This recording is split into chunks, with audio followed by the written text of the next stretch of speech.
और अब बात दीपावली से पहले बाबा बागेश्वर के विस्फोट की। ऐसा विस्फोट जिसमें पटाखों पर ज्ञान और नसीहत देने वालों पर चोट की गई है। दिवाली पर एक बार फिर पटाखों को लेकर बहस शुरू हुई है और प्रदूषण से पर्यावरण को नुकसान की दलीलें भी दी जाने लगी हैं। तो जवाब देने के लिए बाबा बागेश्वर ने मोर्चा संभाला और दो टूक कह दिया, ज्ञान देने वाले अपना ज्ञान अपने पास रखें।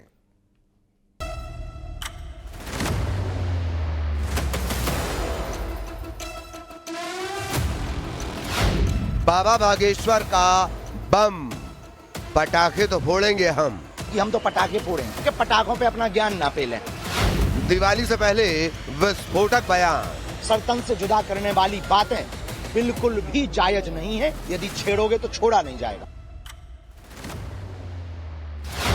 हिंदू त्योहार पर ज्ञान न दें भाईजान। दूसरे मजहब के लोगों से हमारा यही है कि पटाखों पे अपना ज्ञान ना पेलें, क्योंकि हम आपके ना तो बकरीद पे ज्ञान पेलते हैं, ना हम आपके ताजिया पर ज्ञान पेलते हैं। तो दिवाली आ गई और इसी के साथ एक बार फिर शुरू हो गई पटाखों से प्रदूषण पर बहस। फिर आमने सामने खड़े हो गए दो धड़े। एक वो जो पर्यावरण की बात कर पटाखों पर बैन का समर्थन कर रहे हैं, तो दूसरे वो जो अपने अंदाज में जवाब देते हुए हिंदू त्योहारों पर सलाह देने वालों को गिरेबां में झांकने की नसीहत दे रहे हैं। इन्हीं में से एक हैं बागेश्वर धाम के पीठाधीश्वर पंडित धीरेन्द्र कृष्ण शास्त्री, जिन्होंने अपने चिर परिचित स्टाइल में दिवाली से पहले बयान का धमाका कर दिया है। बाबा बागेश्वर ने दो टूक कहा कि वो तो पटाखे फोड़ेंगे और दूसरे मजहब के लोग हिंदू त्योहारों पर ज्ञान का गागर ना छलकाएं। दरअसल बीते दिनों मौलाना तौकीर रजा ने दिवाली पर पटाखे फोड़ने को लेकर एक बयान दिया था। इसका जवाब देने के लिए खुद बाबा बागेश्वर ने मोर्चा संभाला और मौलाना के बयान पर दाग दिया रॉकेट। दीपावली पर बहुत सावधानी रखें और ज्ञान ना पेलें। दूसरे मजहब के लोगों से हमारा यही है कि पटाखों पे अपना ज्ञान ना पेलें, क्योंकि हम आपके ना तो बकरीद पे ज्ञान पेलते हैं, ना हम आपके ताजिया पर ज्ञान पेलते हैं। तो आप होली दिवाली पर हमें ज्ञान ना पेलें। और यहाँ के जो अभिनेता हैं उनसे भी हम कहेंगे दीपावली पटाखे कम जलाने चाहिए। ये बात सही है, प्रदूषण होता है, ये बात सही है, लेकिन ये बात केवल दीपावली पर अपना ज्ञान ना पेलें। ये हमारी प्रार्थना है और अपील है, क्योंकि हम तो पटाखे फोड़ेंगे। इतना ही नहीं, बाबा बागेश्वर ने एक बार फिर दोहराया कि हिंदू अब बर्दाश्त नहीं करेगा और अगर हिंदू को छेड़ा तो वो छोड़ेगा नहीं। देखिए, आइलम मोहम्मद बुरा नहीं, पर आइलम महादेव भी बुरा नहीं। पर सल्तन से जुदा करने वाले बयान, सल्तन से जुदा करने वाली बातें बिल्कुल भी जायज नहीं है। ये नाजायज है और ये ना हिंदू सहेगा, ना भारत का कानून सहेगा। यदि छेड़ोगे तो छोड़ा नहीं जाएगा। बाबा बागेश्वर ने बयानों के बम फोड़े तो सियासत में समर्थन के अनार और विरोध का बारूद फूटने लगा। देखिए, दीपावली सनातन धर्म का सबसे बड़ा त्यौहार माना जाता है। ऐसे में पूरे देश में हर्षोल्लास के साथ दीपावली पटाखों रोशनी के साथ मनाई जाती है और अन्य धर्म के लोगों को भी दीपावली के उत्सव के समय सनातन धर्मियों की भावनाओं का सम्मान करना चाहिए। पूर्व में जिस तरह की घटनाएं, चाहे गणेश चतुर्थी हो या नवरात्रि या हनुमान जयंती के जुलूस, उनमें जिस तरह की घटनाएं सामने आई वो निश्चित ही चिंता का विषय है। और अन्य समाज के लोगों को भी यह बात समझना चाहिए, जब सनातन धर्मी उनके 30 त्योहारों का सम्मान करते हैं तो उन्हें भी सनातन धर्म के 30 त्योहार का सम्मान करना चाहिए। धीरेन्द्र कृष्ण शास्त्री जी सनातन धर्म के बड़े धर्मगुरु हैं, तो उनके द्वारा इस तरह की चिंता जायज दिखाई देती है। बागेश्वर धाम के धीरेन्द्र शास्त्री ने दिवाली पर पटाखों को प्रतिबंधित किए जाने की मांग पर टिप्पणी करते हुए मुसलमानों के बकरा ईद और ताजिए के त्योहारों का उल्लेख किया है। किसी एक धर्म के त्योहारों की तुलना दूसरे धर्म के त्योहारों और प्रथाओं से नहीं की जा सकती है। इस तरह के बयान समाज में अनावश्यक तनाव पैदा करने का काम करते हैं। लेकिन आजकल कुछ लोग अपनी अपनी बात कहते हैं और बताते हैं कि त्योहार को किस तरह से मनाया जाना चाहिए, तो उनकी बात का भी ध्यान रखा जाए। लेकिन कुछ लोग ऐसे भी हो जो जल्दी पब्लिसिटी पाने के लिए कुछ ना कुछ बोल देते हैं, जिन्हें उनके मोहल्ले में और उनके शहर में लोग नहीं जानते हैं। एक विवादित बयान से उन्हें पूरा देश जानने लगता है। आप लोग खुश रहिए और दीपावली का त्योहार बड़े सादगी से, उमंग के साथ आपको पटाखे चलाने हैं, पटाखे चलाइए, मिठाइयाँ बांटना है, मिठाइयाँ बांटिए। पटाखों पर मौलाना की नसीहत और पलटवार में बाबा बागेश्वर के बयान ने एक बार फिर त्योहारों पर हिंदू मुसलमान का घमासान छेड़ दिया। उधर सियासत को भी धर्म की राजनीति का मौका मिल गया। इस बीच बहस जारी है कि क्या पटाखे फोड़े जाने चाहिए या नहीं। धर्म के ध्वजा धारकों का अपना मत है तो सियासत की अपनी जरूरत। तय लोगों को करना है कि क्या जरूरी है और क्या गैर जरूरी। Bureau report, news 18। एक बड़े बयान की कांग्रेस के वरिष्ठ नेता पी चिदम्बरम ने ऐसा बयान दिया जिससे सियासी बवाल खड़ा हो सकता है। चिदम्बरम ने कहा है कि ऑपरेशन ब्लू स्टार को इंदिरा गांधी की गलती वो बताते हुए नजर आए हैं।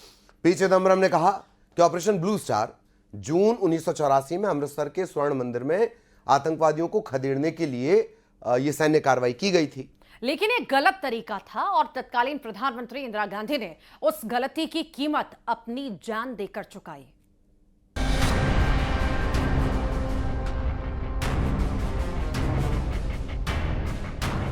कांग्रेस के बड़े नेता और देश के पूर्व गृह मंत्री पी चिदम्बरम के एक बयान ने ऐसा सियासी बवंडर उठा दिया है कि अब उनका बयान राजनीतिक गलियारों के अलावा सोशल मीडिया पर भी ट्रेंड करने लगा है। उन्होंने अपने एक बयान में ऑपरेशन ब्लू स्टार का जिक्र करते हुए कहा कि स्वर्ण मंदिर को वापस लेने का तरीका गलत था, जिसकी कीमत इंदिरा गांधी को अपनी जान गंवाकर चुकानी पड़ी। No disrespect to any service officers, military officers here, but that was a wrong way to retrieve the Golden Temple. But the Blue Star was a wrong way, and I agree Mrs. Gandhi paid with her life for that mistake. But that mistake, and how is? But that mistake was a cumulative decision of the army, the police, the intelligence, and the civil service. You can't blame it only on Mrs. Gandhi. Congress नेता P Chidambaram के इस बयान को BJP ने लपक लिया। Reaction आया मनजिंदर सिंह सिरसा की तरफ से। उन्होंने कहा कि बयान से साफ है कि सिख समुदाय पर अत्याचार किया गया। ये सिखों के ऊपर अत्याचार किया गया, उनके पवित्र स्थानों को तोप और टैंकों से उड़ाया गया, अकाल तख्त साहब को गिराया गया। लेकिन ये कहना कि इसमें इंदिरा गांधी अकेली जिम्मेवार नहीं थी, ये किसी भी सूरत में स्वीकार नहीं है। वो देश के प्रधानमंत्री के रूप में जिम्मेवार थी, संवैधानिक पद के ऊपर बैठे हुए के मुख्य प्रधानमंत्री के रूप में जिम्मेवार थी, और ये उनका कॉन्शियस फैसला था। उधर कांग्रेस नेता राशिद अलवी ने चिदम्बरम के बयान पर हमला किया। उनका कहना है कि चिदम्बरम अब बीजेपी के एजेंडे पर काम कर रहे हैं। देखिए, इन सवालों के जवाब तो वही दे सकते हैं कि वो ऐसा क्यों कर रहे हैं, क्यों वो कांग्रेस के खिलाफ बोल रहे हैं, कांग्रेस को क्यों कमज़ोर कर रहे हैं। और ऐसे वक्त में जबकि बिहार का चुनाव बिल्कुल नज़दीक आ गया है, उस वक्त ऐसे बयानात इलेक्शन में नुकसान पहुंचा सकते हैं कांग्रेस पार्टी को। बीजेपी के राष्ट्रीय प्रवक्ता आरपी सिंह ने पी चिदम्बरम के बयान का समर्थन किया। उन्होंने कहा कि ऑपरेशन ब्लू स्टार को पूरी तरह टाला जा सकता था, जैसे ऑपरेशन ब्लैक थंडर में हुआ।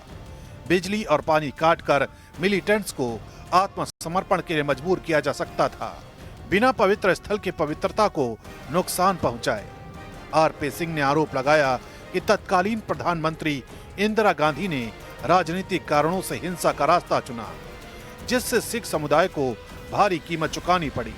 उन्होंने कहा कि इतिहास को सच लिखना चाहिए, ये राजनीतिक गलत निर्णय था, न कि राष्ट्रीय जरूरत।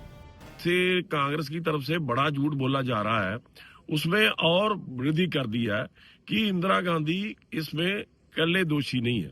तो ये बात कोई भी मानने वाली बात नहीं है, क्योंकि इंदिरा गांधी एक प्राइम मिनिस्टर थी और उसका अपना फैसला था। उस फैसले में लागू करने में दूसरी पार्टी के कुछ लोग भी उसके साथ सहमत थे, उसने किए थे।